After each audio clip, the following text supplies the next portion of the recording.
आजच्या या विशेष व्याख्यानाचे अध्यक्ष सन्माननीय डॉक्टर प्रीतम कोठरेकर, या व्याख्यानाच्या समन्वयिका भोसले मॅडम, माझ्या गुरुवर्य रंगरेश मॅडम, माझे मित्र नीला सर, त्याबरोबरच बसवेश्वर अध्यासनाचे जे सन्माननीय सदस्य इथं हजर आहेत ते, आणि सर्व विद्यार्थी मित्रांनो, सर्वप्रथम मी जगज्योती क्रांतिकारक संत असलेल्या महात्मा बसवेश्वरांच्या विचार व कार्याला नमन करतो. खर तर आपल्या विद्यापीठाने जी 2 अध्यासनं शासनाच्या अनुदानावर सुरू केलेली आहे, त्याच्यामध्ये पुण्यश्लोक अहिल्यादेवी होळकर अध्यासन आणि महात्मा बसवेश्वर अध्यासन, ही दोन्ही अध्यासनं सुरू करून त्यांच्या कार्य आणि कर्तृत्वाला विद्यार्थ्यांपर्यंत पोहोचविण्यासाठी म्हणून यावर्षी एक अभिनव अशा प्रकारचा उपक्रम केला आणि त्या उपक्रमाअंतर्गत अनेक महाविद्यालयांमध्ये या दोन्ही व्यक्तिमत्वांवर व्याख्यानं, चर्चासत्र, अधिवेशनं होत आहेत आणि त्यांचे विचार हे विद्यार्थ्यांपर्यंत पोहोचविण्याचा प्रयत्न होतो. खर तर महात्मा बसवेश्वरांच्या विषयी आपल्याला फारशी माहिती नाही, परंतु सोलापूरचा संबंध महात्मा बसवेश्वरांशी खूप जवळचा अशा प्रकारचा. बागेवाडी या गावी अक्षय तृतीयेच्या दिवशी माद्रस आणि मादलांबिका या दाम्पत्याच्या पोटी बसवेश्वरांचा जन्म झाला आणि हे बसवेश्वर लहानपणापासूनच बंडखोर अशा प्रवृत्तीचे होते. म्हणजे ज्या वयामध्ये आपल्याला काहीही समजत नसतं, अशा वयामध्ये जीवनाकडे, आपल्या आजूबाजूच्या घडणाऱ्या घटनांच्याकडे पाहण्याची एक व्यापक अशा प्रकारची, चिकित्सक अशा प्रकारची दृष्टी ही बसवेश्वरांच्या ठिकाणी असलेली आपल्याला पाहायला मिळते. बसव म्हणजे कन्नडमध्ये नंदी, म्हणजे नंदीच्या आशीर्वादाने जन्मलेला पुत्र असं समजून, किंवा महादेवाशी संबंधित, नंदी हे महादेवांचं वाहन असल्या कारणामुळे काही जण बसवेश्वरांना नंदीचा अवतार असंही काही जण म्हणतात, म्हणून त्यांना बसव हे नाव हे दिलेले आपल्याला पाहायला मिळतं. आणि वयाच्या अवघ्या 8व्या वर्षी बसवेश्वरांचा उपनयन संस्कार ज्या वेळेला करायचं घरामध्ये सुरू झालं, चर्चा सुरू झाली, आणि त्यावेळेला बसवेश्वरांना एक मोठा भाऊ होता देवराज म्हणून, आणि बहीण होती नागलांबिका. आणि या नागलांबिकेचा म्हणजे मुलीचा, आपल्या मोठ्या बहिणीचा देखील उपनयन संस्कार व्हावा, आणि तो होत नसेल तर मी उपनयन संस्कार करून घेणार नाही, हे बसवेश्वर वयाच्या अवघ्या 8व्या वर्षी सांगतात. म्हणजे 8 वर्षाचं वय असा जर आपण गृहीत धरलं तर 3री-4थीचा मुलगा तो काय विचार करतो, त्याची विचार करायची कुवत, पात्रता काय असते, आणि बसवेश्वर काय विचार करतायत, यावरून त्यांच्या ठिकाणी असलेले जे काही अलौकिक अशा प्रकारचे गुण आहेत, या गुणांची जाणीव ही आपल्याला होते. आणि सरळ सरळ उपनयन संस्काराला बसवेश्वर विरोध करतायत. एका शैव ब्राह्मण घरामध्ये जन्मलेला मुलगा हा उपनयन संस्काराला विरोध करतो, ही अतिशय बंडखोर अशा प्रकारची त्यावेळची गोष्ट होती. आणि त्यानंतर बसवेश्वर घर सोडतात, आणि घर सोडून ते कृष्णा आणि मलप्रभा नदीच्या संगमावर असलेल्या कुडल संगम या ठिकाणी जातात. आणि जातवेद मुनींच्याकडून ते तिथे जाऊन शिक्षण घेतात. आता त्याच्यामध्ये जर आपण बघितलं तर वेद, वेदांगे, षडदर्शने, इतिहास, पुराण, धर्मशास्त्र आणि त्याच्याबरोबरच जैन आणि बौद्ध दर्शनाचा देखील अभ्यास हा त्यांनी केला.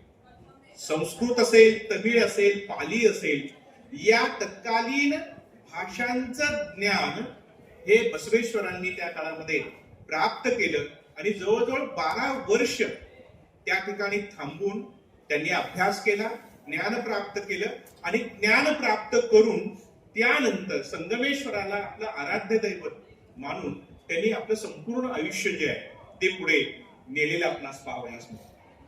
आता जातवेद मुलींना असं वाटत होतं की हा मुलगा खूप हुशार आहे, ज्ञानी आहे, ज्ञानसंपन्न झालेला, परंतु त्याने इथे राहून संन्यास मार्ग स्वीकारावा आणि इथे राहावं हे काही समाजासाठी भल्याचं नाहीये.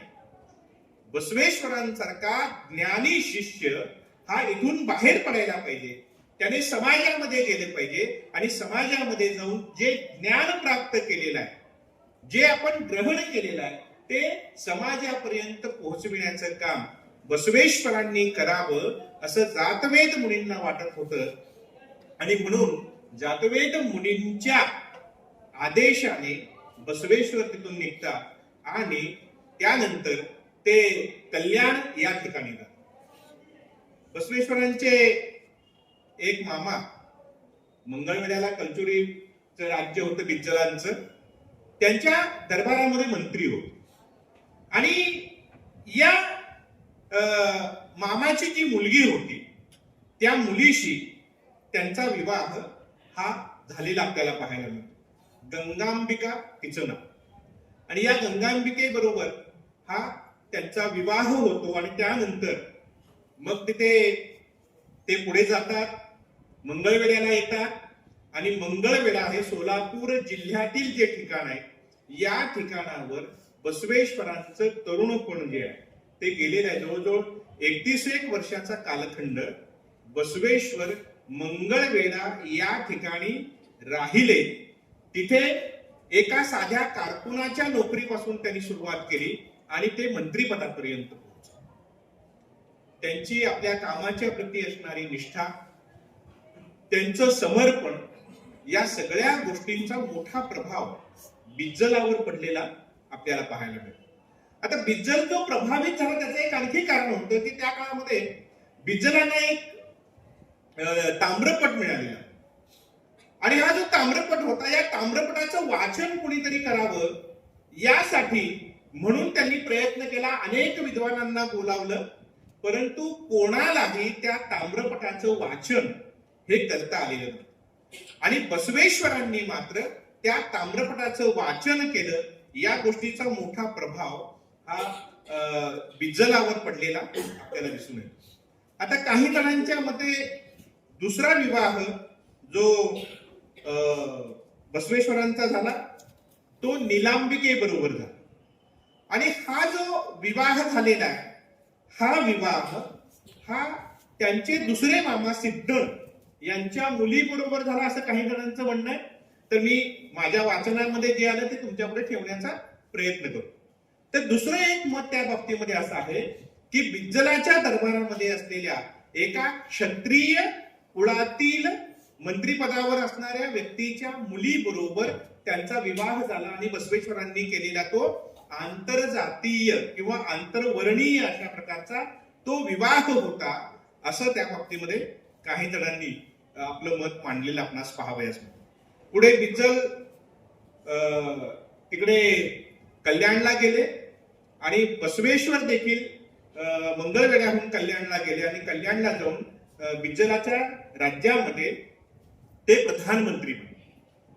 आता बसवेश्वरांचं एकूण कार्य जे आहे ते 12व्या शतकामध्ये झालं आणि 12व्या शतकामध्ये असलेला एकूण भारतीय समाज कशा पद्धतीचा समाज आहे, स्त्रियांची असणारी स्थिती, वर्णव्यवस्था, वर्णव्यवस्थेमध्ये असलेल्या वेगवेगळ्या वर्णातील व्यक्तींची स्थिती, या सगळ्या गोष्टींचा ज्यावेळेला आपण विचार करतो त्यावेळेला आपल्या लक्षात येतं की शूद्र आणि स्त्रिया हे दोन्ही देखील त्यावेळेला एकाच समान पातळीवर असलेली आपल्याला पाहायला मिळते.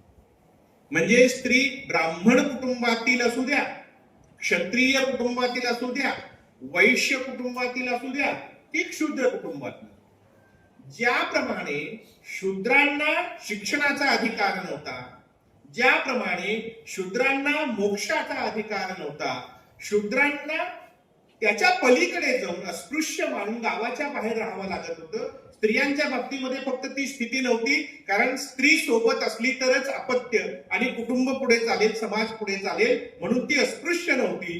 परंतु स्त्रियांना देखील मोक्षाचा अधिकार धर्माने दिलेला नव्हता, शिक्षणाचा अधिकार धर्माने दिलेला नव्हता. अशा सगळ्या 12व्या शतकाच्या काळामध्ये जिथे मनुस्मृतीचे कायदे समाजामध्ये लागू होते आणि स्त्री कधीही स्वतंत्र असत नाही, अशा प्रकारचं तत्वज्ञान धर्माच्या माध्यमातून समाजामध्ये जिथे सांगितलं जात होतं, त्या काळामध्ये स्त्री लहानपणी वडिलांच्या वर्चस्वाखाली असते, स्त्री तरुणपणी पतीच्या नियंत्रणात असते आणि स्त्री वृद्धापकाळी पुत्राच्या नियंत्रणात असते. असं सगळं ज्या समाजामध्ये होतं, त्या समाजामध्ये स्त्रियांच्या बाबतीमध्ये समानतेचा, समतेचा पुरस्कार करण्याचं काम महात्मा बसवेश्वरांनी केलेलं आपल्याला पाहायला मिळतं. आणि म्हणून धर्म काय म्हणत होता? स्त्री कशी आहे? स्त्री ही मायावी आहे, अपवित्र आहे, ती नरकाचे द्वार आहे, असा विचार ज्या समाजामध्ये होता, त्या समाजामध्ये पुरुषांच्या बरोबरीने स्थान स्त्रियांना देण्याचं काम जर कोणी केलेलं असेल तर ते बसवेश्वरांनी केलं, आणि ते 12व्या शतकात. आणि म्हणून एक सगळ्यात महत्वाची गोष्ट स्त्री पुरुष समानतेच्या बाबतीमध्ये जी बसवेश्वरांनी केली, त्याच्यामध्ये स्त्रियांना त्यांनी शिक्षणाचा अधिकार दिला. म्हणजे जे कल्याण मंडप त्यांनी स्थापन केलेला होता, त्यामध्ये सर्व जातीच्या स्त्रियांना प्रवेश दिला. आपल्याकडे आज जी माहिती उपलब्ध आहे त्या माहितीनुसार कल्याण मंडपामधील 70 स्त्रिया या सक्रिय त्याच्यामध्ये भाग घेणाऱ्या शरणी होत्या, आणि त्यातील जवळपास 32-34च्या दरम्यान काहीतरी स्त्रियांनी वचन लिहिलेली. म्हणजे शरण साहित्याची निर्मिती करण्यामध्ये स्त्रियांचं योगदान हे अत्यंत महत्वपूर्ण राहिलेलं आपणास पाहावयास मिळतं. पुरुषांना ज्याप्रमाणे इष्टलिंग पूजेचा अधिकार त्यांनी दिला, तसाच अधिकार स्त्रियांना देखील इष्टलिंग पूजेचा हा महात्मा बसवेश्वरांनी दिलेला आपणास पाहावयास मिळतो. म्हणजे दीक्षा मार्ग असेल, साधना मार्ग असेल, तो पुरुषांच्या बरोबरीने पुरुषांसारखाच स्त्रियांना देण्याचं काम हे बसवेश्वरांनी केलं. बसवेश्वरांनी जे तत्वज्ञान सांगितलं, जे आचरणात आणलं आणि आचरणात आपल्या शरणांना आणायला लावलं, ते आजही तितकंच संयुक्तिक अशा प्रकारचं आहे. त्याचं कारण असं आहे की बसवेश्वर त्या काळामध्ये असं सांगतात, ज्याला आपण मासिक धर्म मानतो, शारीरिक मासिक धर्म मानतो, त्या काळामध्ये सुद्धा स्त्रीला अस्पृश्य मानू नये असं बसवेश्वर सांगतात. आजही तुम्ही ग्रामीण भागामध्ये गेला तर कोणत्या प्रकारची परिस्थिती आहे? म्हणजे तुमच्या माझ्या घरामध्ये आपण थोडेसे अलीकडच्या काळात पुढारलेले आहोत, पण तुमच्या वडिलांच्या आईच्या काळामध्ये जा आणि थोडं मागं जाऊन बघा तर तुम्हाला पाहायला मिळेल की 4 दिवस मासिक धर्माच्या काळामध्ये स्त्रीने बाजूला बसलं पाहिजे. तिने कुठल्याही प्रकारची शिवताशिवण करता कामा नये, घरातील एक कोपरा धरून बसावा, ही विचारसरणी आजपर्यंत आपल्या समाजामध्ये. इतकंच नाही तर आजही अनेक मंदिरांच्या मध्ये प्रवेश करत असताना जर स्त्रीला मासिक धर्म असेल, पाळी आलेली असेल, तर त्या काळामध्ये तिने मंदिरात प्रवेश करू नये याकरिताच्या चाचण्या करणारी मंदिरं आणि त्याच्यावरचा झालेला गोंधळ सुद्धा आपण बघितले. हे 21व्या शतकामध्ये ज्या काळामध्ये माहितीचा प्रचंड प्रस्फोट झालेला आहे असं आपण म्हणतो, जग ग्लोबल व्हिलेज असं जगाची आपण कल्पना करतो आहोत, अशा सगळ्या काळामध्ये अनेक मंदिरांमध्ये स्त्रियांना प्रवेश नाही. मासिक धर्माच्या काळात काही मंदिरांमध्ये प्रवेश नाही. काही शनीच्या चौतऱ्यावर स्त्रियांना चढण्यासाठी तर किती मोठ्या प्रमाणावर कष्ट घ्यावे लागले हे वगैरे तुम्हाला माहिती. आणि आपण 21व्या शतकामध्ये हातामध्ये मोबाईल घेऊन संगणक घेऊन हिंडतो आहोत. त्या काळामध्ये ही स्थिती आहे. 12वं शतक, विचार करा ही किती क्रांतिकारक स्वरूपाची अशा प्रकारची ही गोष्ट असेल याची आपण नुसती कल्पनाच केलेली नाही. म्हणून आपण पाहतो की अनुभव मंडपामध्ये महाशरणी बसवांची पत्नी निलांबिका असेल, महायोगिनी अक्क महादेवी असेल, लिंगम्मा असेल, अशा अनेक स्त्रिया म्हणजे मुक्तायक्का आहेत, गंगांबिका आहेत, लिंगम्मा आहे, रायम्मा आहे, सत्याक्का आहे, अशा अनेक स्त्रिया ज्यांनी साहित्य निर्माण करून धर्म आणि धर्माच्या क्षेत्रामध्ये आपल्या स्वतःच्या कर्तृत्वाचा ठसा उमटविण्याचं काम केले. म्हणजे लेखन वाचन हे केवळ त्रैवर्णिकांपुरतं मर्यादित ज्या काळामध्ये होतं, त्या काळामध्ये स्त्रियांनी शरण साहित्याची निर्मिती करावी ही एक अतिशय क्रांतिकारक अशा प्रकारची गोष्ट आपल्याला त्या बाबतीमध्ये. बसवेश्वरांनी आणखी काही जे अतिशय सुधारणावादी अशा प्रकारचे विचार तत्वज्ञान मांडले, त्याच्यामध्ये त्यांनी मंदिराचं महात्म्य नाकारलं, बहुदेवतावाद नाकारला आणि मूर्ती पूजेला विरोध करण्याचं काम हे त्यांनी केलेलं आपणास पाहावयास मिळतं. आपल्या अंगावर नित्य धारण करावयाचं इष्टलिंग हेच शिवस्वरूप त्यांनी मांडलं. आपलं शरीर हेच देवालय आहे असं बसवेश्वर सांगताना आपल्याला पाहायला मिळतं. म्हणजे सजीव आणि चेतनात्मक मानवी देह हाच देवाच्या वास्तव्याचं ठिकाण आहे असं ते म्हणतात. आणि मंदिरांच्या बाबतीमध्ये ते बोलत असताना असं म्हणतात, धनिक बांधती देवालय. देवालय बांधण्याचं काम कोणाचं आहे? धनिकांचा. ज्यांच्याकडे पैसा आहे ते मंदिरं बांधतील. गरीब मी काय कर, माझा देह हेची देवालय, खांब माझे पाय, मस्तक माझे सुवर्ण कलश, दगडा धोंड्याचे मंदिर स्थावर, स्थावर पावेल नाश, जंगम देह मात्र अविनाश हे उडल संगमदे. म्हणजे मंदिर तुम्ही बांधाल, ती मंदिरं नष्ट पावतील. किती वर्ष जातील? 200, 300, 500, 700, 800 वर्ष. पण कधी ना कधी ती नाश पावतील. कारण जे स्थावर आहे ते कधी ना कधी नष्ट होणार आहे आणि जंगम हे कधीही नष्ट होणार नाही. आणि म्हणून चैतन्यमय असलेलं माझं शरीर जे काही आहे ते शरीर हेच देवालय आहे असं बसवेश्वर सांगताना आपल्याला पाहायला मिळतं. इतकंच नाही तर त्यांनी पुढे जाऊन हे सांगितलं की दगडाचा मातीचा देव हा देव नाही, वृक्ष देव नाही, अग्नी देव नाही, वायू किंवा वरुण किंवा चंद्र देखील देव नाही. अशा प्रकारचा विचार बसवेश्वरांनी सांगितलेला आपणास पाहावयास. पुढे जाऊन त्यांनी पुरोहितशाहीला देखील विरोध केला. मंदिरच नाही तर मूर्ती पूजेचा प्रश्न नाही. मंदिर मान्य केलं एकदा की मूर्ती मान्य करावी. मूर्ती मान्य केले की मूर्तीच्या बरोबर करावयाचे सगळे आचार विचार जे आहेत ती सगळीच्या सगळी तुम्हाला मान्य करावी लागतील. आणि म्हणून त्यांनी मंदिराचंच अस्तित्व नाकारलं, मूर्तीपूजा नाकारली आणि त्याबरोबर पुरोहितशाही जी काय ती नाकारण्याचं काम बसवेश्वरांनी केलेलं आपल्याला पाहावयास मिळतं. आणि म्हणून आपण स्वतः पूजा करावी. इष्टलिंगाची पूजा कोणी करायची आहे तर आपण स्वतः इष्टलिंगाची पूजा करायची, ती कोणाकडून करवून घेण्याची नाही. आणि म्हणून स्वतः ही पूजा करायची असल्या कारणामुळे बसवेश्वर असं म्हणतात, दुसऱ्याने केलेल्या पूजेने पुण्य लाभेल का? तर ते सांगताना काय म्हणतात, दुसऱ्याच्या डोळ्याने आपणास नेत्र सुख लाभेल का?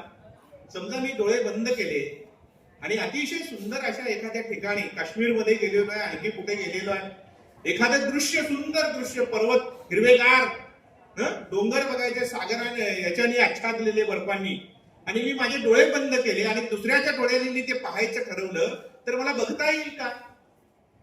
तर दुसऱ्याच्या डोळ्याने आपणास नेत्रसुख लाभेल काय? दुसऱ्याच्या जलप्राशनाने आपली तृष्णा भागेल का? मला तहान लागली आणि मी निलाकरांना सांगितलं माझ्या ऐवजी थोडं पाणी पिऊन बघा, माझी तहान भागेल, तसं होईल का? नाही होणार. तर ते दृश्य बघायचं असेल तर मला स्वतःला माझ्या चक्षुंनी ते पाहावं लागेल, डोळ्यांनी पाहावं लागेल. मला तहान लागलेली असेल तर पाणी मलाच पिलं पाहिजे. इतरांनी पाणी पिल्याने माझी तहान भागणार नाही. दुसऱ्याने आहार घेतले असता आपले पोट भरेल काय? तद्वत दुसऱ्याने केलेले पूजेचे आपणास फळ मिळेल काय? हे कोडल संघमध्ये. म्हणजे दुसऱ्याच्या पूजेने, पुरोहिताच्या पूजेने आपल्याला पुण्य प्राप्त होणार नाही, ईश्वर प्राप्त होणार नाही. त्याकरिता स्वतः आपल्याला ती पूजा करावी लागेल. आणि म्हणून त्यांनी खूप सुंदर अशा प्रकारची उदाहरणं वचनांच्या माध्यमातून दिलेली आपणास पाहावयास मिळतात. बसवेश्वरांनी तत्कालीन समाजामध्ये असलेला जो काही जातीभेदाचा भाग होता, या जातीभेदास प्रखर अशा प्रकारचा विरोध हा केलेला आपणास पाहावयास मिळतो. आणि त्यामुळेच अनुभव मंडपामध्ये सर्व जातीच्या लोकांना तिथे त्यांनी प्रवेश दिलेला आपणास पाहावयास मिळतो. सर्व जातींची निर्मिती ही ईश्वरांनीच केलेली आहे आणि त्यामुळे त्यांच्यात भेदाभेद नाही अशा प्रकारची भूमिका बसवेश्वर व्यक्त करताना आपल्याला पाहायला मिळतात. आणि म्हणून ते असं म्हणतात, लोखंड तापविणारा तो लोहार, धुणी धुणारा झाला धोबी, वस्त्र विणणारा झाला विणकर, आणि वेद वाचणारा झाला ब्राह्मण. कानातुनी जन्मला का कोणी या जगात? या जगामध्ये प्रत्येक जनाचा जन्म हा आईच्या गर्भामधूनच 9 महिने 9 दिवस तिथे वास करूनच झालेला आहे. असा कोणी नाही जो कानातून जन्माला आला.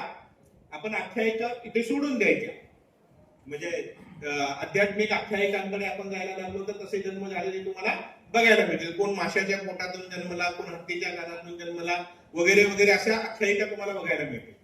परंतु वास्तवाकडे आपण जेव्हा येतो तेव्हा बसवेश्वर अतिशय तीक्ष्णपणे अशा प्रकारचा सवाल करतात की जो व्यक्ती ज्या प्रकारचं काम करतो आहे तो त्या जातीचा झाला. कारण जात ही कर्मावर आधारित अशा व्यक्ती कुठल्या प्रकारचं कर्म करतो त्याच्यावरून ती जात त्याला चिटकली आणि जी जात नाही ती जात असं आपण म्हणतो. बसवेश्वर म्हणतात या सर्व कर्मामुळे तो त्या विशिष्ट जातीचा म्हणून जरी ओळखला जात असला तरी त्याच्यामध्ये कुठल्याही प्रकारचा भेद नाही. आणि म्हणून जो जाणतो हे सत्य तोची एक कुलवंत आणि तोची एक थोर, हे कुडल संगम. आपल्याला माहितीये की जातीयता आणि जातीयतेतून पुढे अस्पृश्यता या सगळ्या गोष्टी निर्माण झाल्या. आणि त्या गोष्टी निर्माण झाल्यानंतर स्पृश्यतेमुळे समाजातील एक मोठा घटक हा गावाबाहेर फेकला गेला. त्याच्या केवळ शरीराचा स्पर्श सोडून द्या, त्याच्या सावलीचा स्पर्श देखील विटाळ मानण्यात येऊ लागला. आणि आपण अलीकडच्या कालखंडामध्ये, फार मागे जायचं नाही, पेशव्यांच्या काळात जर गेलो तरी आपल्याला लक्षात येईल की काय होतं समाज जीवन. तर एखाद्या अस्पृश्य व्यक्तीला गावामध्ये जर प्रवेश करायचा असेल तर गावामध्ये प्रवेश करताना त्याला आपल्या कमरेला पाठीमागे झाडू बांधावा लागायचा, गळ्यामध्ये मडकं बांधावं लागायचं, हातामध्ये घुंगराची काठी घ्यावी लागायची. आणि गावामध्ये प्रवेश करत असताना सुद्धा मध्यान्ही करायचा, सकाळी किंवा संध्याकाळी गावामध्ये प्रवेश करायचा त्याला अधिकार नव्हता.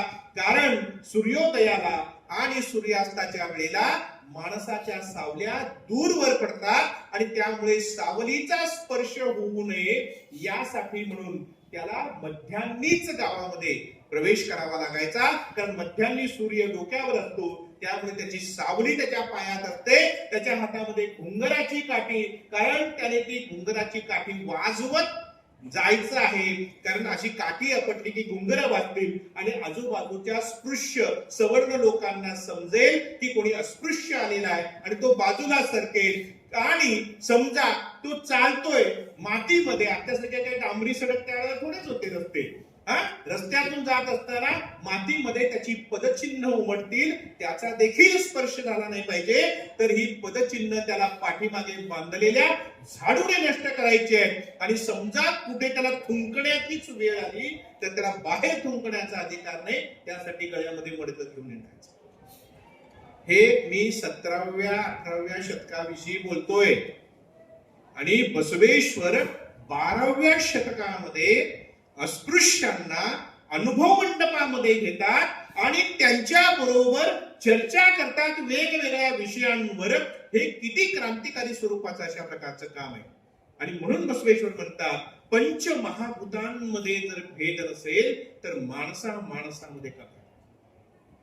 ते म्हणतात, महारवाड्याची जमीन आणि मठ मंदिराची जमीन भिन्न असते का, वेगळी असते का? महारवाड्याची जी जमीन आहे आणि मठाकरता जी दिलेली जमीन आहे, त्या जमिनीमध्ये काय वेगळेपण आहे का? पुढे जाऊन ते असं म्हणतात, ज्ञानियांची जात आणि अज्ञानांची जात भिन्न असते का? शेट कसा म्हणू मी श्रियाळ शेट्टीस, धोबी कसा म्हणू मी मडिवाळ माचय्यास, ढोर कसा म्हणू मी कक्कय्यास, मज म्हटल्यास मी ब्राह्मण मीच श्रेष्ठ, नाही का हसणार मजवर उडल संगमध्ये.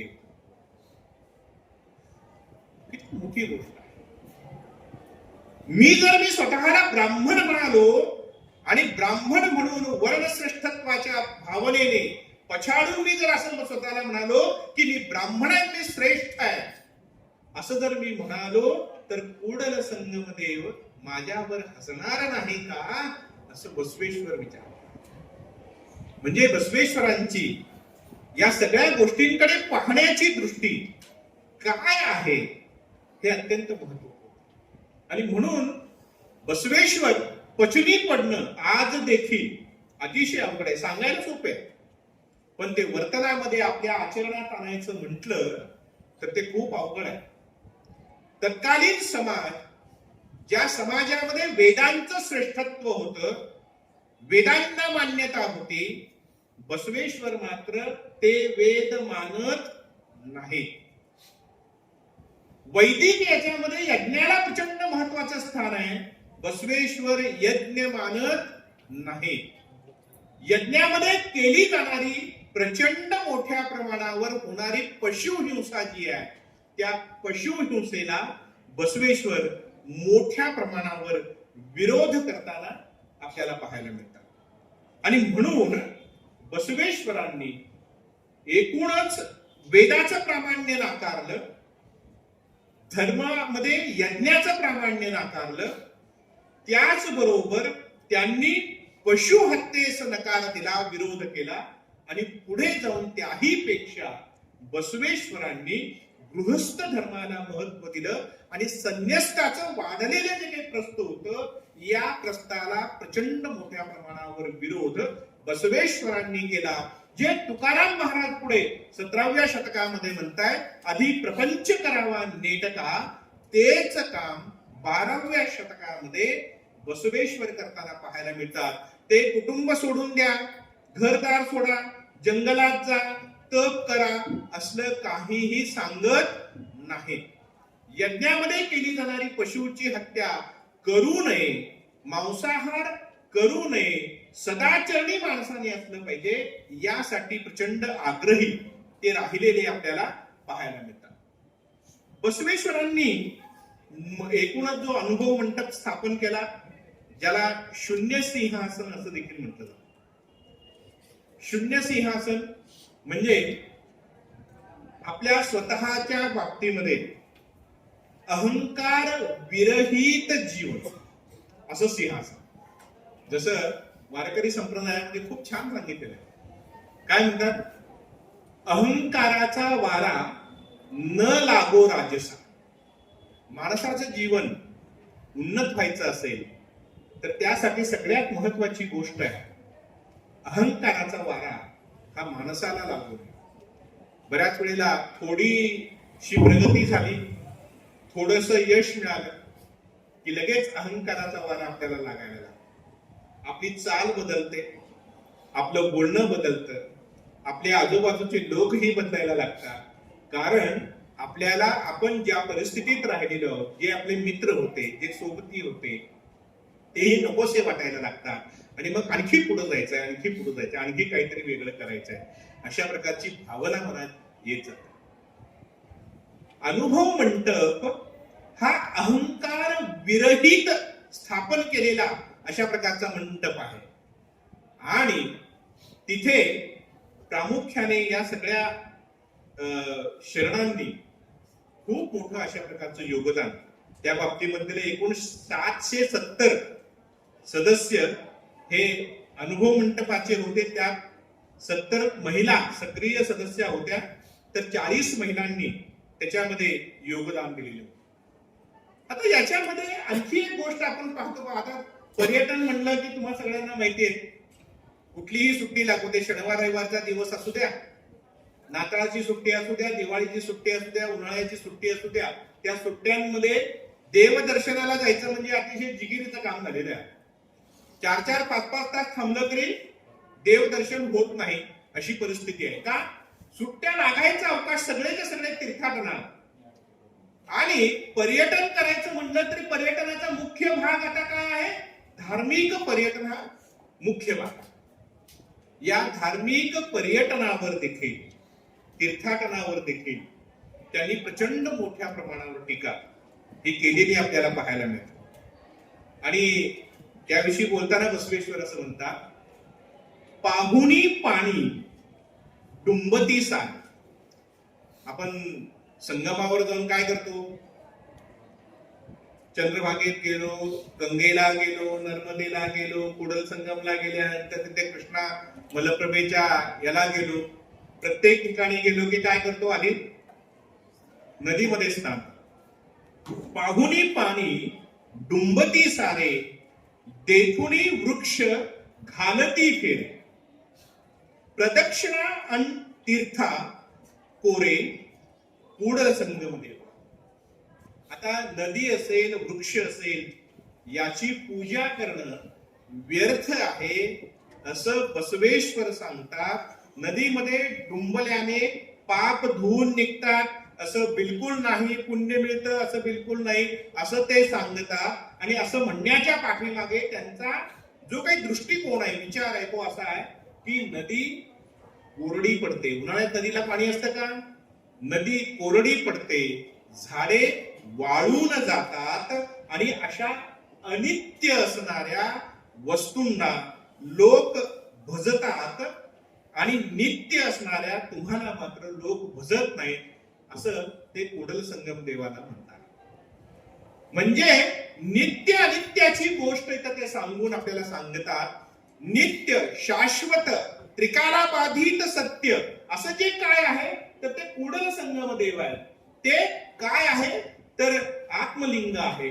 आणि म्हणून अशा अनित्य गोष्टीची पूजा अर्चा ही करू नये असं महात्मा बसवेश्वर आपल्याला सांगतात.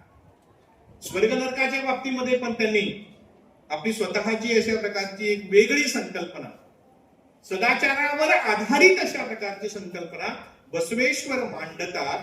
आणि ते असे म्हणतात, देवलोक, स्वर्ग, नरक या ज्या काही संकल्पना आहेत, या सगळ्या संकल्पना थोतांड आहेत, चुकीच्या आहेत. देवलोक मृत्यूलोक नसे अन्य ठाई. म्हणजे देवलोक, मृत्यूलोक अन्य ठाई कुठेतरी आहे. आता हे सगळ्या धर्मांमध्ये आहे, म्हणजे फक्त हिंदू धर्मात आहे असं नाही. तुम्ही ख्रिस्ती धर्मात गेलात तिथेही या, तुम्ही इस्लाम धर्मामध्ये गेलात तिथेही या. आणि असं काही नाही असं म्हणताना ते काय सांगतायत? सत्य वचन देवलोक. देवलोक काय आहे? सत्य वचन हे देवलोक आहे. आणि मिथ्या वचन हा मृत्यू लोक आहे. सदाचार हाच स्वर्ग आहे आणि अनाचार हा नरक आहे, असं बसवेश्वर सांगताना आपल्याला पाहायला मिळतात. आणि त्यावरून आपल्या लक्षात येतं की स्वर्ग नरकाच्या बाबतीमधल्या त्यांच्या संकल्पना या सदाचरणावर आधारित आहेत. आणि तुमचं आचरण शुद्ध नसेल तर स्वर्ग आणि नरक यासारख्या सगळ्या गोष्टी काही उपयोगाच्या नाहीत, अशा प्रकारचा एक विचार त्यांनी मांडलेला आपणास पाहावयास मिळतो. बसवेश्वरांनी मांडलेला आणखी एक अत्यंत महत्वपूर्ण अशा प्रकारचा विचार जर कोणता असेल तर तो विचार म्हणजे दासोह ही संकल्पना. आपण जैन धर्मामध्ये जे पंच अनुव्रते महाव्रते सांगितलेले त्याच्यामध्ये अपरिग्रह हे एक वचन आहे.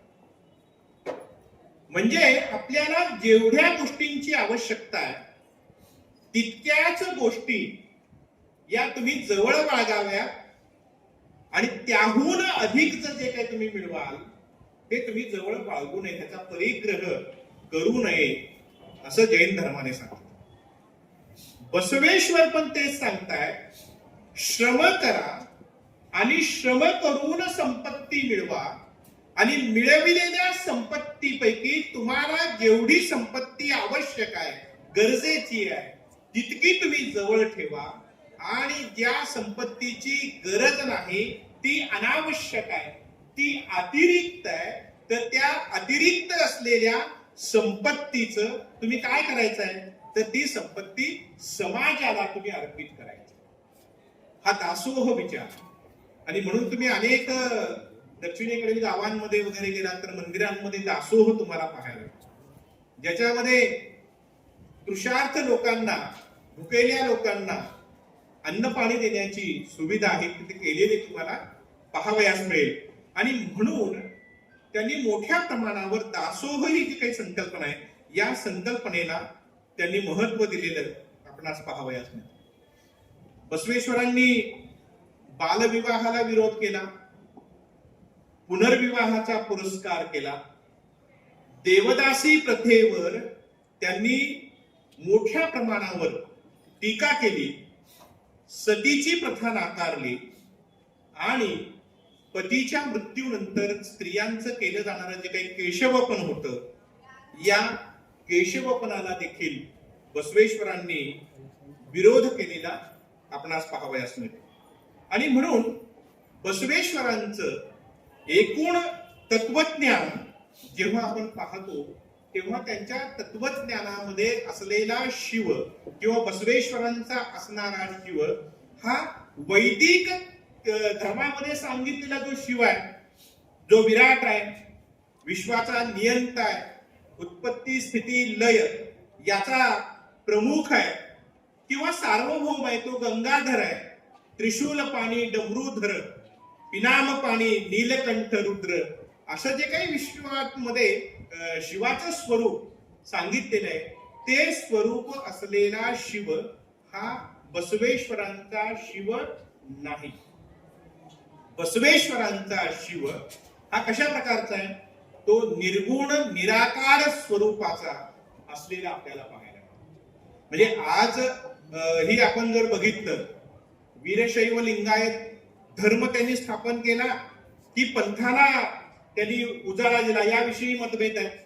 त्याच्याविषयी मोठ्या प्रमाणावर समाजामध्ये एक प्रकारचा वाद असलेला आपल्याला पाहायला मिळतो. काही जण असं म्हणतात की बसवेश्वरांनी वीरशैव लिंगायत धर्माची स्थापना केली, काही जण असं म्हणतात की धर्माची स्थापना नाही केली तर त्यांनी वीरशैव लिंगायत जो पूर्वीपासूनच असलेला धर्म होता, म्हणजे पंथ होता, त्याला विस्तृत करण्याचं काम हे केलेलं आहे, असं काही जण म्हणताना आपल्याला पाहायला मिळतं. म्हणजे अशा प्रकारे एकूणच बसवेश्वरांचं तत्वज्ञान जे आहे ते मानवाचं जीवन अधिक उन्नत करणारं अशा प्रकारचं आहे. मानव म्हटल्यानंतर त्याच्या बरोबर येणारा एक दुर्गुण म्हणजे स्वार्थीपणा. मनुष्याकडे जन्मजात जिज्ञासा जसा गुणधर्म आहे तसाच मनुष्याकडे येणारा आणखी एक गुणधर्म म्हणजे स्वार्थीपणा आहे. तो स्वार्थी आहे, प्रचंड स्वार्थी आहे. किती स्वार्थी आहे हे सांगताना बसवेश्वरांनी खूप सुंदर सांगितलेलं आहे वचनामध्ये. ते असं म्हणतात की कावळ्यासारखा पक्षी आहार पाहिल्यावर काव काव करतो. आपण सगळ्यांनी आपल्या आजूबाजूला हे बघितलेलं. समजा कुठे काय पडलेलं आहे, भाताची शिदं पडलेली आहेत, आणखी काय पडलेलं आहे, एखाद्या कावळ्याने बघितलं की तो जाऊन एकटा खात बसत नाही, तर तो काय करतो, काव काव ओरडतो आणि आपल्या कुळातील पक्ष्यांना बोलावतो की इथं अन्न आहे, हे अन्न खाण्यासाठी या. पुढे जाऊन ते असं म्हणतात की कोंबड्याच्या बाबतीमध्ये आपण बघितलेलं असेल, दाणे टाकले कोंबड्याला की ते लगेच कुकू कुकू कुकू करून बाकीच्या कोंबड्यांना बोलवायला लागतात. म्हणजे आपल्या कुळातील इतर पक्ष्यांना बोलावून आपल्या सोबत त्यांनाही अन्न मिळालं पाहिजे, त्यांचंही पोट भरलं पाहिजे. केवळ मी एकटाच खाईन, मीच एकटा खाऊन गले लट्ट होईल, ही जी काही माणसाची स्वार्थी भावना आहे, ती भावना आपल्याला पक्ष्यांमध्ये सुद्धा पाहायला मिळत नाही. आणि या उलट मात्र मनुष्य आहे, आणि तो कसा आहे, तर तो त्या कावळ्यापेक्षा आणि कोंबड्यापेक्षा सुद्धा खालचा आहे. आणि म्हणून दासोह ही जी काही संकल्पना त्यांनी मांडलेली आहे, ती संकल्पना ही मनुष्यामध्ये ही वृत्ती, स्वार्थी वृत्ती जी आहे, ती नाहीशी व्हायला पाहिजे. आणि आपण पोटभर खात असताना, जेवत असताना इतरांना पण ते मिळायला पाहिजे, ते भुकेले राहता कामा नये. ही भावना ही सर्व माणसांच्या मध्ये यावी, हा त्या पाठीमागचा त्यांचा उद्देश असलेला आपणास पाहावयास मिळतो. आणि म्हणून 12व्या शतकामध्ये ज्ञाननिष्ठ समाजाची निर्मिती करण्याचं एक अत्यंत महत्वपूर्ण अशा प्रकारचं काम महात्मा बसवेश्वरांनी केलेलं आपणास पाहावयास मिळतं. आणि म्हणून विषमतावादी असणारा समाज बदलून समतावादी समाज निर्माण करण्यासाठी त्यांनी मोठ्या प्रमाणावर प्रयत्न हे केलेले आपणास पाहावयास मिळतात. त्यांनी बहुदेवतावादाला देखील विरोध केला. आपल्याकडे हिंदू धर्मामध्ये तुम्ही जर बघितलं 33 कोटी देव आहेत असं आपण म्हणतो. गावोगावी देव बदलतात आणि प्रचंड देवतांची संख्या आपल्याकडे आहे. बसवेश्वरांनी बहुदेवतावाद नाकारला आणि एकेश्वरवादाचा पुरस्कार केला. म्हणजे भक्तांनी वेगवेगळ्या देवतांची पूजा करू नये, तर एका शिवाचीच पूजा फक्त करावी, असा विचार बसवेश्वर मांडतायत. आणि त्यासाठी ते असं म्हणतात, एकची देव तो देव शिवभक्तांचा. शिवभक्तांसाठी देव काय? एकची देव. कोटी नामे खोटी तयासाठी, पती तो एकची पतिव्रतेसाठी, येर वार्ता खोटी तियेसाठी गूढ संगमने. जसं पतिव्रते करता तिचा पती सोडून दुसऱ्या कुणाच्याही विषयी तिच्या मनामध्ये कधीच कुठलाही वैषयिक भाव निर्माण होत नाही, ती केवळ आणि केवळ आपल्या पतीला समर्पित असते. तसेच शिवभक्ताने, गणाने केवळ शिवसमर्पित राहिलं पाहिजे. शिवाखेरीज इतर कुठलाही देव त्यांनी मानता कामा नये, असं बसवेश्वर सांगतात. आणि हे सांगत असताना मनुष्याचं मोठेपण हे जातीवर अवलंबून नाही, तर हे मोठेपण त्याच्या कर्तृत्वावर, तो ज्या प्रकारचं कर्म करतोय त्या कर्मावर हे मोठेपण अवलंबून आहे, असं बसवेश्वर सांगतात. आणि ते सांगताना पुराणातील, वेदातील, पुराणातील सगळे दाखले ते देत आहेत. आणि हे दाखले देऊन ते सांगतात की केवळ ब्राह्मण श्रेष्ठ आहे असं जर कोणी म्हणत असेल तर ते खोट आहे. आणि ते सांगताना असं म्हणतात, व्यास कोळिनीचा पुत्र. व्यास कोण आहे? कोळी, ओबीसी किंवा एनटी, काय म्हणतात बघा त्याच्यामध्ये. पुढे जाऊन मार्कंडेय मातंगीचा पुत्र आहे. मातंगीचा म्हणजे मातंग असलेल्या स्त्रीच्या पोटी जन्मला. मंदोदरी मंडूक कन्या, जी पंचकन्या नित्यस्मरण मध्ये आहे, माहिती ना? पंचकन्या नित्यस्मरण माहिती ना मुलींना? सकाळी सकाळी उठल्या उठल्या 5 कन्यांचं स्मरण करायचं आहे. त्या 5 कन्यांच्या मध्ये मंदोदरी आहे, रावणाची बायको असली तरी. तर ती मंडूक कन्या, दुर्वास चांभार आहे, त्याचबरोबर अगस्ती बेरड आहे, कश्यप लोहार आहे, कौंडिन्य न्हावी आहे. हे तिन्ही जगात प्रसिद्ध आहे. कुल का शोधतो हे सांगताना बसवेश्वर हे सांगतात. आणि मग ते असं म्हणतात, आमच्या कोडल संगम देवाचे वचन आहे, श्वपच असला तरी शिवभक्तच कुलीन श्रेष्ठ. कोण कुलीन श्रेष्ठ आहे? जो शिवभक्त आहे तो कुलीन आणि श्रेष्ठ आहे. अमक्या एका जातीमध्ये जन्माला आला म्हणून कोणी श्रेष्ठ होत नाही. मनुष्य कर्माने श्रेष्ठ होतो. आणि हे सांगत असताना समाजामध्ये समाज मान्य असलेल्या एकूणच एक धार्मिक क्षेत्रामध्ये आपल्या कर्तृत्वाने ज्यांचं स्मरण नित्य घेतलं जातं अशा अनेक ऋषी मुनींची नावं इथे बसवेश्वर सांगतात. आणि ते सांगताना हे सगळेच्या सगळे आज तुम्ही ज्याला हीन जातीचा म्हणताय त्या हीन जातीमध्ये जन्माला आले, यापैकी कोणीही ब्राह्मण नाही. म्हणजे रामायण लिहिणारा पण ब्राह्मण. आणि म्हणून एकूणच जात हे श्रेष्ठत्वाचं लक्षण नाही असं बसवेश्वर सांगतात. आणि त्याच्याबरोबर वैदिक साहित्य श्रेष्ठ आहे अशी आजही आपण सगळीकडे पाहत असतो की वेद हे सर्वश्रेष्ठ आहेत असं मानण्याची पद्धती आहे.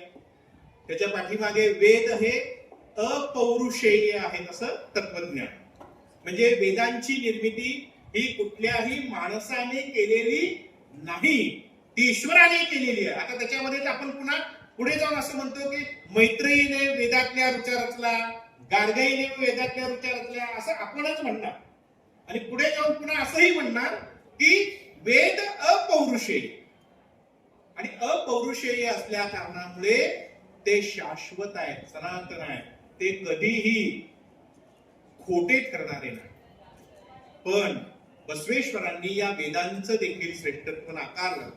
ते असं म्हणतात, वेदावर तलवार चालवीन, शास्त्राला बेडी घालीन, तर्काच्या पाठीवर चाबूक ओढीन, आगमाचे नाक कापीन, महादानी कुडल संगम देवा, चांभार चेन्नैयाचा मी पुत्र.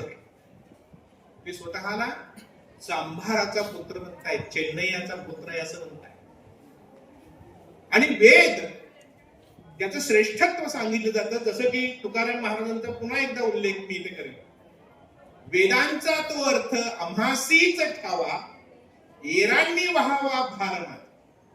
आपल्याकडे वेद जाणणाऱ्या व्यक्तींच्या वरून आडनावं देखील पडलेली आहेत. चतुर्वेदी 4 वेद जाणणारा, त्रिवेदी 3 वेद जाणणारा, द्विवेदी 2 वेद जाणणारा. आता हे वेद कसे पुढून मागून दोन्हीकडून जाणणार. आणि त्याच्या पलीकडे जाऊन तुम्ही बघत असाल अथर्ववेदी, सामवेदी असं एक एक वेद जाणणार आहे. या सगळ्यांच्या बाबतीमध्ये तुकाराम महाराज असं म्हणतात की वेदांचा अर्थ तुम्हाला समजला नाही, वेद तुम्ही मुखोद्गत केले, वेदांचा अर्थ आम्हाला माहित आहे. आणि तुम्ही काय करायचंय, भार वाहता, ओझ वाहता, त्याच्यामध्ये काय आहे हीच भूमिका 12व्या शतकामध्ये बसवेश्वरांनी व्यक्त केली. आणि म्हणून बसवेश्वर हे अत्यंत क्रांतिकारक संत. त्यांनी मांडलेली आणखी एक संकल्पना खूप सुंदर अशा प्रकारची. खर तर ती संकल्पना सर्व समाजामध्ये धर्मामध्ये स्वीकारली जाणं ही अत्यंत आवश्यक अशा प्रकारची गोष्ट आहे. कायक वे सै कैलास. कायक हाच कैलास आहे, श्रम हाच कैलास आहे. कैलास म्हणजे वेगळं काय नाही. आपल्या अनुभव मंडपामध्ये येणाऱ्या प्रत्येक व्यक्तीचं कायक त्यांनी निश्चित केलेलं होतं. कुठले श्रम करायचे, काय काम करायचं आहे प्रत्येकाचं. बसून ऐंदीपणाने नुसतं खाणारा व्यक्ती त्यांना अनुभव मंडपात नको होता, की लिंगायत म्हणून देखील नको. लिंग धारण करणारा तो लिंगायत. ते असं सांगतात की प्रत्येकाने श्रम केले पाहिजे. कोणीही भीक मागून खाऊ नये. बऱ्याच वेळेला तुम्ही आपण बऱ्यापैकी व्हॉट्सअप युनिव्हर्सिटीचे आणि फेसबुक युनिव्हर्सिटीचे विद्यार्थी आहोत. अनेक विनोद शिखांवर, संताबंता आणि शिखांची यथेच्छ आपण तर उडवत असतो विनोदांच्या माध्यमात. आणि ते सगळे विनोद ऐकणाऱ्या लोकांना असं वाटत जातं की त्यांना बुद्धीच नाहीये, ते निर्बुद्ध आहेत. तुम्ही मला एक माणूस दाखवायचा जो शीख आहे आणि भीक माग. जगाच्या पाठीवर, संपूर्ण जगाच्या पाठीवर शीख पोहोचले, पण एका शिखाने भीक मागत कटोरा घेऊन तो कुठं बसलाय, मला एक उदाहरण फक्त दाखव. असं कधीही कुठेही घडलेलं नाही. आणि हे तत्वज्ञान 12व्या शतकामध्ये बसवेश्वर सांगतायत की बसून खायचं नाही, श्रम केल्याशिवाय खायचं नाही. प्रत्येकाने श्रम केले पाहिजे आणि श्रम करूनच उपजीविका चालवली पाहिजे. बसून खायचा अधिकार कोणालाही नाही. म्हणून कायकवेस कैलास हे जे तत्वज्ञान बसवेश्वरांनी सांगितलं, हे तत्वज्ञान खरं तर तुम्ही आम्ही प्रत्येकाने जर अंमलात आणलं तर तुम्हाला कुठेही भिकारी दिसणार नाही. कोणी भीक मागत असलेला कधीही पाहायला मिळणार नाही. कारण तुम्ही दुसऱ्या बाजूला कायकाच्या सोबतीने दासोह स्वीकारलेला असेल आणि ज्याच्याकडे अन्न कमविण्याची ऐपत नाही, जे अपंग आहे, त्या लोकांना तुम्ही तुमची अतिरिक्त कमवलेली संपत्ती दान करत असाल. आणि त्यामुळे त्याच्या सगळ्या ज्या अडचणी आहेत, त्याच्या सगळ्या ज्या काही कमतरता आहेत किंवा त्याला लागणाऱ्या गोष्टी आहेत, त्या दासोहच्या माध्यमातून त्याच्यापर्यंत पोहोचतील आणि त्याला भीक मागावी लागणार. दासोह आणि कायक या दोन्ही संकल्पना आज देखील, किंबहुना जोपर्यंत हे विश्व राहील तोपर्यंत या दोन्ही संकल्पना या तितक्याच योग्य अशा प्रकारच्या, त्या कधीच कालबाह्य होणार नाहीत. पिढ्या येतील आणि जातील. आणि म्हणून हे अत्यंत महत्वपूर्ण अशा प्रकार. विचार करा, ज्या काळामध्ये एखाद्या जातीतून दुसऱ्या जातीमध्ये जाणं शक्य नव्हतं, धर्मातून दुसऱ्या धर्मात जाणं शक्य नव्हतं, रोटी बेटी व्यवहाराच्या बाबतीमध्ये अतिशय कडक अशा प्रकारचे निर्बंध ज्या समाजामध्ये लादले गेलेले होते, त्याचं पालन प्रत्येकाला करावंच लागत होतं. आणि जर या धार्मिक नीती नियमांचं पालन केलं गेलं नाही तर त्याला धर्म बहिष्कृत केलं जात असे, जाती बहिष्कृत केलं जात असे. आपल्याला ज्ञानेश्वरांचं उदाहरण त्या बाबतीमध्ये चांगलं मिळतं. म्हणजे ज्ञानेश्वरांचे पिता विठ्ठलपंत यांनी विवाह केला आणि विवाह केल्यानंतर पुत्रप्राप्ती होण्यापूर्वीच संन्यस्त धर्म स्वीकारला. पुढे जाऊन त्यांच्या गुरुने सांगितलं की असं नाही करता येणार, तू जर लग्न केलेलं आहे तर अपत्य प्राप्ती झाली पाहिजे, तुला संन्यस्त धर्म नाही स्वीकारता येणार. संन्यस्त धर्म स्वीकारून पुन्हा गृहस्थाश्रमात आले आणि ही भावंड जन्माला आली, निवृत्ती, ज्ञानदेव, सोपान, मुक्ताबाई. आणि मग इथल्या ब्रह्मवृंदांनी सांगितलं की ही संन्याशाची पोरं आहेत आणि त्यामुळे त्यांना ज्ञाती बहिष्कृत करणं. आपल्या मुलांना आपल्या ज्ञातीमध्ये घ्यावं यासाठी विठ्ठलपंतांनी आपल्या पत्नीसह इंद्रायणीत उडी मारून जीव दिला. पण तरी देखील त्यांनी ते मान्य केलं नाही. आणि हा काळ जो आपण विचारात घेतला, काय चाललेलं आहे समाजात. आणि बसवेश्वर त्या काळामध्ये आंतरजातीय विवाह घडवून आणतात. तो विवाह नुसता आंतरजातीय नाही आहे, तर तो प्रतिलोम विवाह, म्हणजे समाजामध्ये अनुलोम विवाहाला एक वेळ मान्यता, म्हणजे वर्ण वरिष्ठ वर्गीय वरिष्ठ वर्गीय आणि वधू कनिष्ठ वर्णीय असेल तर चालेल, नवरा उच्च वर्णीय पाहिजे, पण नवरी उच्च वर्णीय आणि नवरा कनिष्ठ वर्णीय हा जो काही प्रतिलोम विवाह आहे तो मात्र चालणार नाही. आणि इथे आपल्या अनुभव मंडपामध्ये असलेल्या मधुवरस नावाचा जो शरण आहे तो ब्राह्मण आहे आणि तो मंत्री पण आहे बिज्जलाच्या दरबारामध्ये.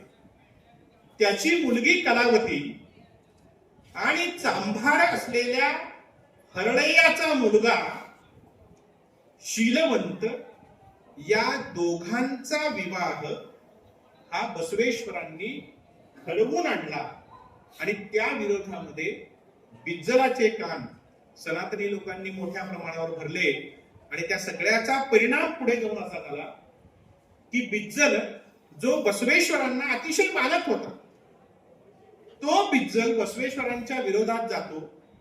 नुसतं विरोधात जात नाही तर या प्रतिलोम विवाहाला विरोध होतो. मधुवरस आणि हरळय्या या दोघांना हत्तीच्या पायी बांधून फरफटत जीव जाईपर्यंत त्यांना शिक्षा दिली जाते आणि त्यानंतर मग एक मोठी क्रांती, ही कल्याण क्रांती म्हणून जी ओळखली जाते, ती कल्याण या ठिकाणी घडून येते. आणि मग त्यानंतर आपण पाहतो की बसवेश्वरांना देखील आपले कल्याण मंडपामध्ये सर्व सोडून, कल्याणचं प्रधान मंत्रीपद सोडून तिथून निघून जावं लागतं आणि मग कुडल संगम या ठिकाणी ते जातात आणि तिथे ते लिंगैक्य होतं. त्यानंतर निर्माण झालेल्या सगळ्या गोंधळामध्ये शरण साहित्य वाचविण्यासाठी त्यांचा जो भाचा आहे चन्नबसव याच्या नेतृत्वाखाली हे सगळं तिथून नेलं जातं आणि नेऊन मग दूर या सगळ्या गोष्टी ज्या आहेत त्या ठेवून बसवांनी आणि इतर शरणांनी रचलेलं जे काही साहित्य आहे हे शरण साहित्य वाचविण्याचा प्रयत्न हा झालेला आपणास पाहावयास मिळतो. असा हा बसवेश्वरांचा एक खूप मोठा इतिहास आहे. खर तर खूप वेळ झालं आपण बोलतो आहोत, चर्चा करतो आहोत आणि आणखीही सांगण्यासारखी खूप वचनं अतिशय सुंदर अशा प्रकारची बसवेश्वरांची आहेत आणि त्या वचनामधून त्यांनी अनेक गोष्टी सांगितल्या. जसं की शरणांच्या सेवेला त्यांनी महत्व दिले. मंदिराचा कळस बनवून कावळ्याच्या विष्ठेने अपवित्र होण्यापेक्षा, आता मंदिराच्या कळसाविषयी बसवेश्वर काय म्हणतात, मंदिराचा कळस बनवून कावळ्याच्या विष्ठेने अपवित्र होण्यापेक्षा शरणांच्या पायातील पादुका करा मज कुडल संग. आणि उच्च नीचता या सगळ्या गोष्टींना त्यांनी विरोध केला. बसवेश्वरांनी सांगितलेल्या तत्वज्ञानाचा प्रभाव इतका मोठा पडलेला होता की काश्मीरचा राजा आपल्या पत्नीसह अनुभव मंडपामध्ये आला. अनेक दरोडेखोर जे दरोडे घालायचे, लोकांचा जीव घ्यायचे, ते आपला हा दरोडेखोरीचा व्यवसाय, हत्या करण्याचा व्यवसाय सोडून देऊन अनुभव मंडपामध्ये आले. अनेक वेश्या आपला व्यवसाय सोडून अनुभव मंडपामध्ये आल्या. म्हणजे समाजातील कुठल्या स्तरातील व्यक्तींना त्यांनी अनुभव मंडपामध्ये आणलं आणि त्यांच्या आयुष्याचं सोनं करण्याचं काम हे बसवेश्वरांनी केलेलं आपल्याला पाहायला मिळतं. उच्चनीचतेला विरोध करून खूप मोठं काम. माझ्यापेक्षा लहान कोणी नाही, शिवभक्तापेक्षा महान कोणी नाही, याला माझे मन साक्षी, तुमचे चरण साक्षी, कुडल संगम देवा, असं ते म्हणतात. एकूणच बसवेश्वरांच्या कार्याचा जर विचार आपण केला तर आपल्याला काय बसवेश्वरांनी दिलं तर एकांताकडून लोकांताकडे नेण्याचं काम बसवेश्वरांनी केलं. अज्ञानाकडून ज्ञानाकडे नेण्याचं काम बसवेश्वरांनी केलं. दान धर्माकडून दासोहाकडे नेण्याचं काम केलं. मंदिराकडून अनुभव मंटपाकडे, वैराग्याकडून गृहस्थ जीवनाकडे, कठोरतेकडून सहजतेकडे, शिष्यत्वातून शरण जीवनाकडे, बहुदेवतावादाकडून एकेश्वरवादाकडे आणि संस्कृतकडून लोकभाषा कन्नडकडे नेण्याचं काम, अंधश्रद्धेकडून विवेकवादाकडे, ऐतखाऊ वृत्तीकडून कायकवादाकडे, विषमतेकडून समानतेकडे, शिवलिंगाकडून इष्टलिंगाकडे, देवालयाकडून देहालयाकडे आणि अशा या सगळ्या गोष्टी बसवेश्वरांनी 12व्या शतकात करून दाखवल्या. मी जे आता करून दाखवलं असं सांगितलं ते आजही समाजामध्ये तितकंच तंतोतंत बरोबर असलेलं, आचरणीय असलेलं अशा प्रकारचं आपल्याला पाहायला मिळतं. आणि म्हणून महापुरुष हे कालातीत असतात. त्यांचं कार्य, त्यांचं तत्वज्ञान यापैकी कोणत्याही गोष्टीला काळ रोखू शकत नाही. काळाच्या मर्यादा त्यांना कधीच शृंखला घालू शकत नाहीत. आणि म्हणून असं एक अतिशय उपयुक्त अशा प्रकारचं, समयोचित अशा प्रकारचं तत्वज्ञान, सर्वकालिक अशा प्रकारचं बसवेश्वरांनी दिलं. आणि हे विचार आपल्यापर्यंत मांडण्याची संधी कस्तुरबाई कॉलेज ऑफ एज्युकेशनचे प्राचार्य बोंदार्डे सर, भोसले मॅडम आणि इतर सर्व संयोजक यांनी मला दिलं. त्याबद्दल त्या सगळ्यांचे मी मनपूर्वक आभार मानतो आणि माझ्या वाणीला विराम देतो. धन्यवाद.